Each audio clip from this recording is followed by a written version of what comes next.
Saling serang antara Iran dengan Amerika Serikat terus berlangsung. Iran juga serang sejumlah pangkalan militer Amerika Serikat di Timur Tengah. Sebuah rudal balistik diduga milik Iran terlihat terbang di atas langit pemirsa. Dilaporkan rudal tersebut menargetkan pangkalan militer Amerika Serikat di negara sekutu Timur Tengah.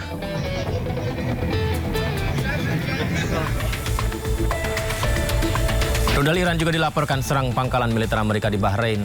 Meningkatnya ketegangan ini diduga sebagai dampak serangan Israel yang tak kunjung henti ke Lebanon. Iran dilaporkan meluncurkan serangkaian rudal tanpa henti yang membuat sistem pertahanan Amerika Serikat kewalahan.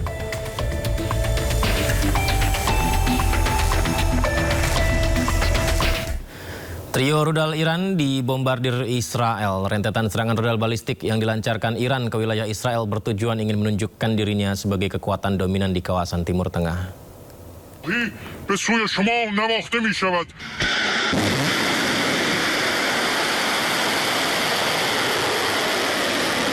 Trio rudal Iran bombardir Israel. Pasukan Garda Revolusi Islam Iran IRGC meluncurkan kombinasi rudal balistik Emad, Kader F, dan generasi terbaru Khaybar Sheikhan dalam operasi militer bertajuk True Promise 4. Rudal balistik jarak jauh Emad memiliki hulu ledak bersirip yang mampu bermanuver dengan tingkat akurasi tinggi di bawah 10 meter untuk menembus sistem pertahanan Arrow 3 milik Israel. Sementara itu, rudal hipersonik Khaybar Sheikhan generasi ketiga yang berbahan bakar padat mampu melesat hingga March 9 saat menukik, membuatnya sangat sulit dicegat oleh sistem pertahanan udara canggih seperti THAAD dan Patriot. Rentetan serangan rudal balistik yang dilancarkan Iran ke wilayah Israel dalam beberapa hari terakhir bukan sekedar aksi balas dendam. Di balik hujan rudal itu tersimpan pesan yang lebih besar. Iran ingin menunjukkan dirinya sebagai kekuatan dominan di kawasan Timur Tengah sekaligus menempatkan Washington dalam posisi bertahan. Serangan ini juga menjadi sinyal bahwa Iran masih memiliki kemampuan serangan yang signifikan meski telah dihantam serangan udara yang intensif dari Amerika Serikat dan Israel. Amerika Serikat kembali ikut menyerang Iran. Serangan dilakukan setelah helikopter Apache milik mereka jatuh diduga ditembak militer Iran.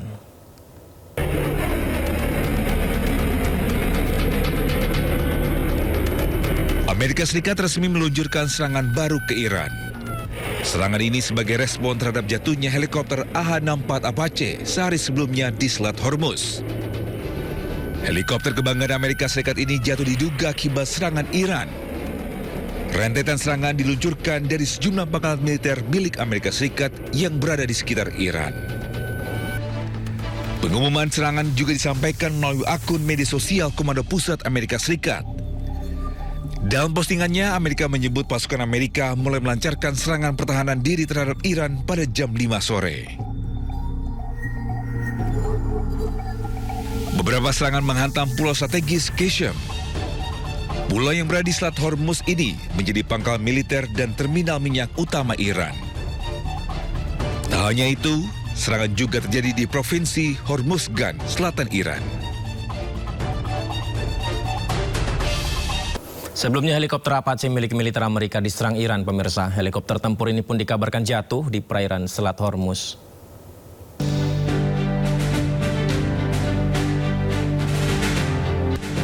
Sebuah helikopter Apache milik Amerika Serikat dikabarkan jatuh di dekat Selat Hormuz. Belum diketahui penyebab jatuhnya helikopter militer Amerika Serikat ini terkena tembakan pasukan Iran atau mengalami rusak mesin. Komando Pusat Amerika Serikat atau CENTCOM mengkonfirmasi jatuhnya helikopter Apache dengan menyebut lokasi jatuhnya pesawat tepatnya di Teluk Oman.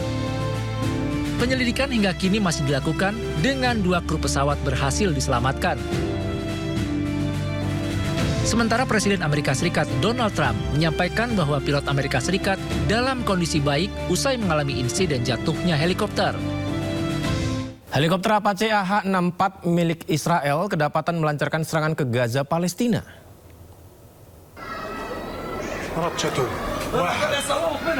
Kita saksikan pemirsa helikopter Apache Israel serang Gaza. Video yang beredar merekam detik-detik saat helikopter ini memberikan tembakan serangan ke Gaza, Palestina.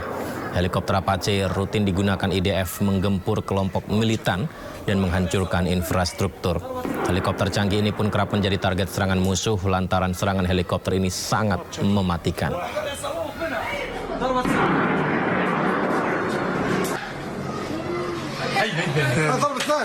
Helikopter Apache ini adalah helikopter jenis yang mematikan di dunia, dan berikut keunggulan helikopter canggih dari Amerika Serikat ini, pemirsa.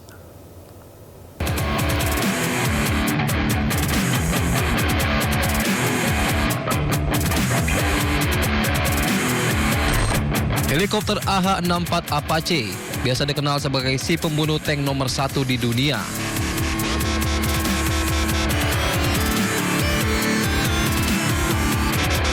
Helikopter ini dikembangkan Amerika Serikat sejak tahun 1975 dan dirancang khusus untuk menghancurkan target di darat dengan kecepatan dan ketepatan tinggi.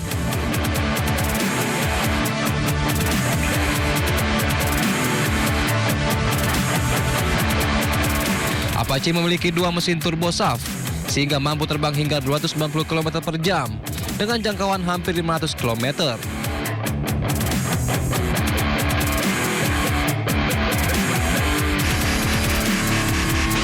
Senjatanya pun mengerikan. Helikopter ini memiliki meriam rantai 30 mm M230, rudal anti-tank AGM-114 Hellfire, dan roket Hirda 70.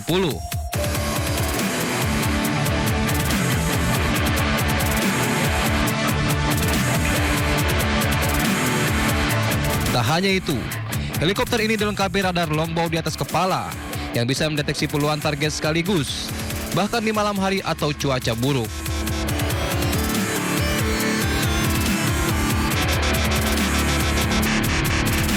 Meski dilengkapi dengan persenjataan canggih, namun jatuhnya helikopter Apache ini membuktikan tidak ada senjata yang tak terkalahkan.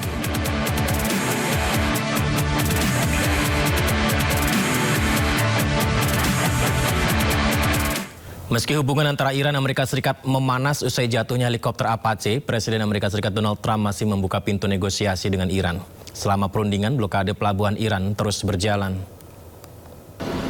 We have ongoing negotiations in Iran and with Iran that hasn't stopped, and we could have at least an idea by 1 or 2 days from now. But I think it's going well. The blockade continues to hold 100%. Nothing is getting through our blockade. No oil, no income, no nothing. Nothing's getting through the blockade. Meski DPR Amerika Serikat telah menyetujui resolusi untuk hentikan perang Iran, namun militer Amerika Serikat tetap menyerang Iran. Amerika kembali mendukung Israel setelah sempat menegur Israel.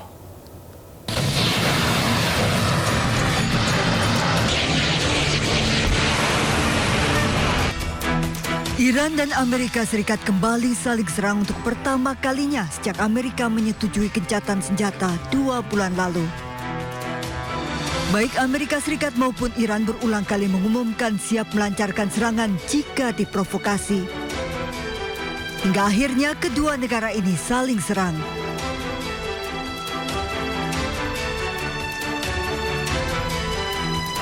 Iran menyerang Israel sekutu Amerika setelah Israel mengabaikan gencatan senjata dengan terus menggempur Lebanon.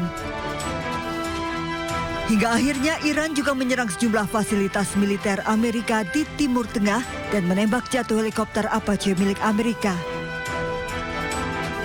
Situasi ini membuat militer Amerika kembali mengumumkan serangan balasan ke Iran. Sebelumnya Amerika Serikat sempat menegur Israel untuk tidak melakukan serangan ke Lebanon di tengah upaya negosiasi damai dengan Iran dan gencatan senjata. Namun setelah Amerika merasa diprovokasi oleh Iran, kini Amerika kembali mendukung Israel untuk menyerang Iran. Permusuhan kedua negara yang kembali memanas menimbulkan kekhawatiran negara-negara Timur Tengah bisa kembali terseret dalam eskalasi konflik. Terlebih konflik ini bisa memicu krisis global berkepanjangan. Kembali memanasnya Iran dengan Israel mulai berdampak pada aktivitas sipil. Antrian panjang memadati bandara utama Israel di Tel Aviv setelah sejumlah maskapai membatalkan penerbangan menyusul saling serang rudal yang kembali mengguncang kawasan Timur Tengah.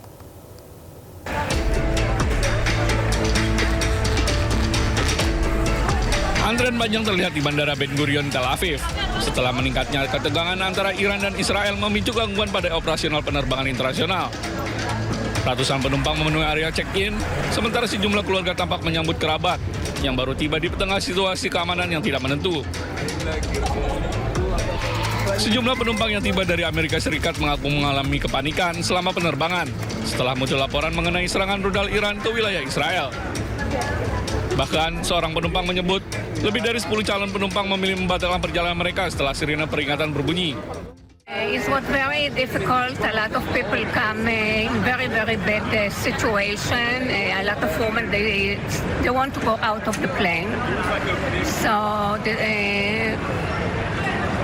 we stay more for half an hour until we know what's going on. Because in the beginning nobody knows what's going to be.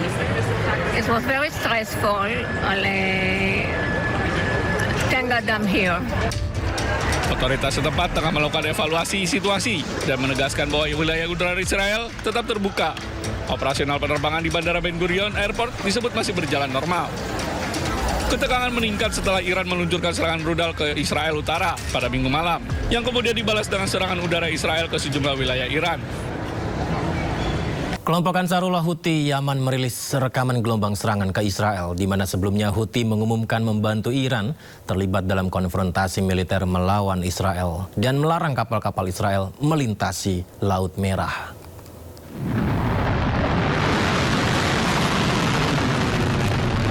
Gelombang serangan rudal diluncurkan kelompok Ansarullah Houthi Yaman. Serangan rudal Houthi menargetkan Israel. Houthi sebagai kelompok proksi Iran mengumumkan membela Iran untuk konfrontasi militer dengan Israel. Keputusan ini diambil Houthi setelah Iran saling serang dengan Israel akibat Israel melanggar gencatan senjata membombardir Lebanon. Houthi pun mengumumkan melarang kapal-kapal Israel dan perusahaan yang terafiliasi melintasi Laut Merah dan Selat Bab el-Mandeb. وفي هذا السياق تؤكد القوات المسلحة اليمنية على الآتي: أولاً نعلن حظر الملاحة البحرية بشكل كامل وتام على العدو الإسرائيلي في البحر الأحمر، ونعتبر أن كل تحركات العدو أصبحت هدفاً عسكرياً لقواتنا المسلحة من لحظة إعلان هذا البيان. Kini Israel tidak hanya menghadapi serangan Iran namun juga digempur oleh proksi militer Iran Hizbullah di Lebanon dan Houthi di Yaman. Yerusalem dalam keadaan siaga. Sirine meraung saat Israel dan Iran saling serang untuk pertama kalinya sejak gencatan senjata. Yerusalem dalam keadaan siaga. Sirine seperti yang kita simak ini pemirsa terdengar meraung saat Israel dan Iran saling melancarkan serangan untuk pertama kalinya sejak gencatan senjata. Ada informasi yang didapatkan bahwa serangan ledakan, suara ledakan juga terdengar di langit Yerusalem, diduga pencegatan rudal.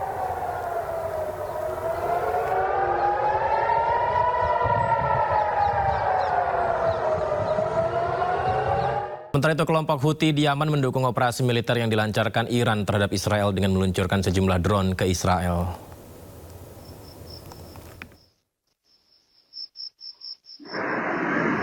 Kelompok Houthi di Yaman mendukung operasi militer yang dilancarkan Iran terhadap Israel dengan meluncurkan sejumlah drone. Sejumlah rekaman video menunjukkan militer Israel menangkap drone serangan dari Iran di kawasan Eilat, Israel di luar pantai Laut Merah. Usai drone berhasil diluncurkan di udara, tak lama sirine serangan pun berbunyi. Peluncuran drone ini diduga dilakukan kelompok Houthi di Yaman yang didukung Iran. Kelompok Houthi mendukung Iran menembakkan rudal dan drone ke arah Israel untuk memperingatkan Israel agar tidak melakukan eskalasi yang lebih luas. Sementara itu, sistem pertahanan udara Israel berhasil menjegat pesawat nirawak atau drone milik pejuang Houthi Yaman di langit Eilat, Israel Selatan. Sirine peringatan juga berbunyi saat terjadinya serangan drone yang dilancarkan pejuang Houthi Yaman.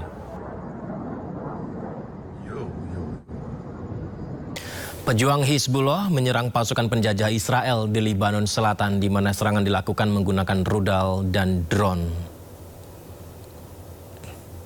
Dengan salvo rudal, pejuang Hizbullah menggempur posisi tentara penjajah Israel di kota Rasaf, Lebanon Selatan. Pejuang Hizbullah mengklaim serangan menyasar kendaraan dan tentara penjajah Israel yang sejak 16 April lalu telah melanggar gencatan senjata dan malah terus menyerang Lebanon Selatan serta bagian selatan ibu kota Beirut.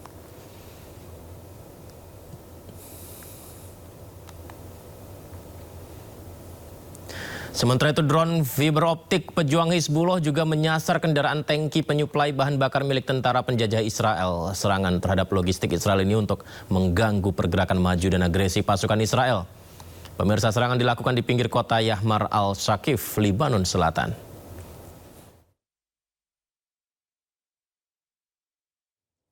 Setelah tekanan dari Amerika Serikat, akhirnya Israel setuju untuk menghentikan serangannya ke Iran dan Lebanon. Perdana Menteri Israel Benjamin Netanyahu menegaskan bila Iran kembali menyerang Israel, maka serangan balasan tak hanya menyasar Iran tapi juga Lebanon. אחרי שחיזבאללה ירה לשטח ישראל, הוריתי לצה"ל לתקוף מטרות טרור בביירות ולחסל שם פעילי חיזבאללה. עשינו זאת. לאחר שאיראן תקפה את ישראל, הנחיתי את צה"ל לתקוף מטרות צבאיות וכלכליות ברחבי איראן. גם את זה עשינו.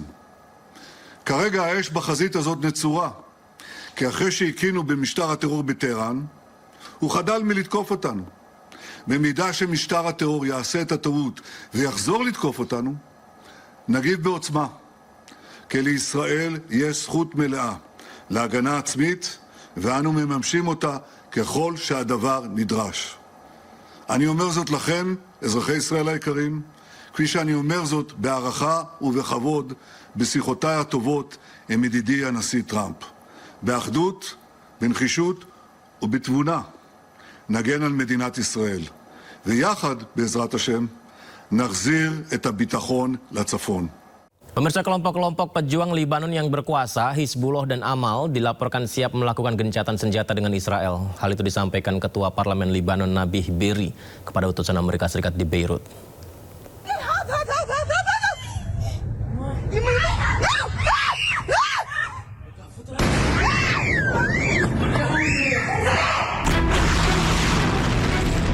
Konflik antara Israel dan Lebanon hingga kini masih terus memanas.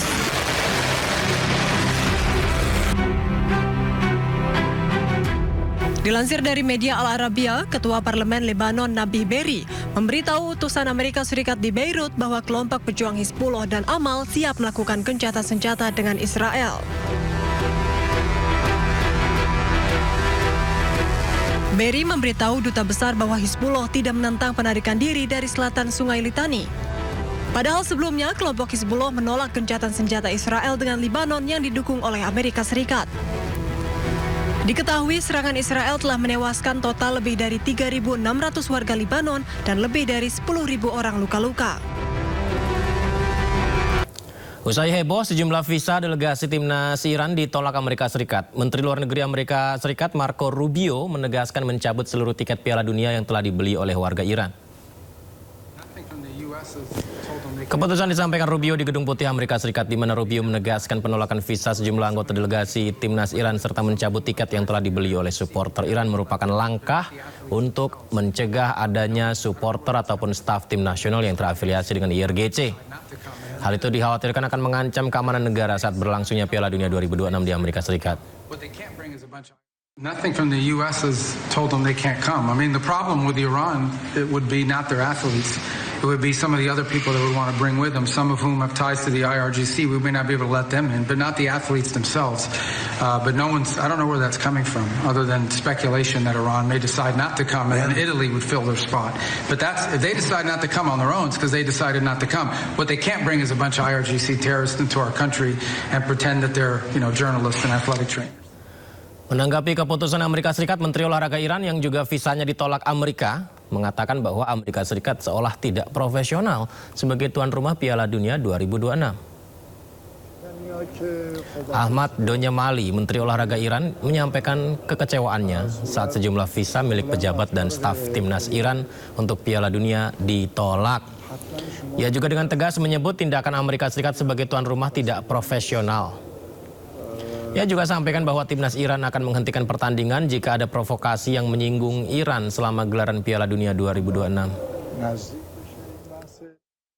کارشکنی‌ها که خب از ابتدا بوده و به هر صورت تا کاملا رفتار غیر حرفه‌ایه و حتما شما بهتر از من میدونید که این رفتارها مختص ایران نیست. شما خیلی از کشورها با کشور میزبان مشکل دارن و الان اعتراضات خیلی زیادی از طرف کشورهای مختلف در حال انجام هست. ما هم بر اساس قوانینی که فیفا داره منشور المپیک. Sementara itu tiba di base mereka di Meksiko, timnas Iran tampil mengenakan atribut dengan pesan khusus. Mereka mengenakan pin dengan angka 168. Ini pin untuk mengenang siswa korban meninggal dunia dalam tragedi pengeboman sekolah di Iran oleh Amerika Serikat. Timnas Iran tiba di Meksiko untuk tampil di Piala Dunia dengan membawa pesan menyentuh. Turun dari pesawat, para pemain terlihat mengenakan jas mereka yang bersematkan pin berwarna emas dengan angka 168. Pin ini menjadi simbol penghormatan kepada anak-anak yang tewas dalam serangan rudal Amerika Serikat ke sebuah sekolah dasar di Minab, Iran. Sebagian besar korban adalah anak-anak perempuan. Investigasi hasil serangan tersebut menyimpulkan adanya kesalahan dalam operasi yang sebenarnya ditunjukkan ke pangkalan militer di dekat lokasi. Tragedi itu merupakan salah satu kegagalan operasi militer Amerika Serikat dengan jumlah korban terbesar dalam beberapa dekade terakhir.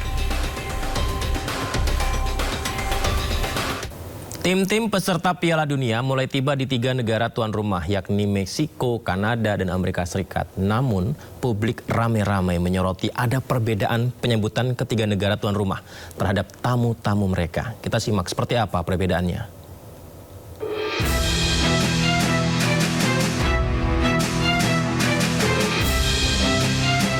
Tuan rumah Piala Dunia Amerika Serikat menyambut sejumlah pemain dan tim peserta dari beberapa negara dengan pemeriksaan yang dituding berlebihan di bandara.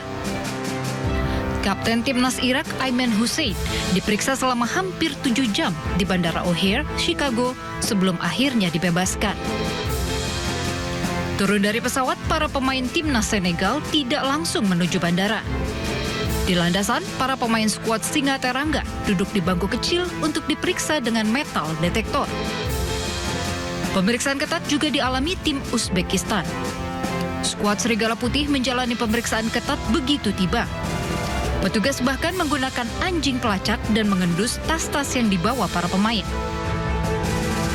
Di Kanada, petugas keimigrasian merilis video syarat yang harus dipenuhi oleh tim, ofisial, maupun supporter negara peserta.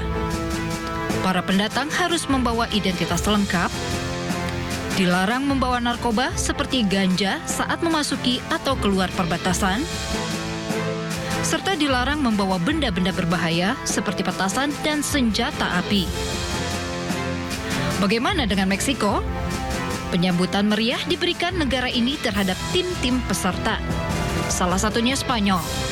Kedatangan skuad La Furia Roja disambut hangat dengan alunan mariachi, topi ikonik sombrero, serta antusiasme penggemar yang memadati bandara.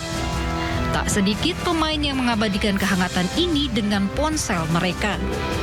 Sambutan syarat budaya dan keramahan masyarakat Meksiko dinilai sebagai bukti nyata komitmen negara ini sebagai salah satu tuan rumah.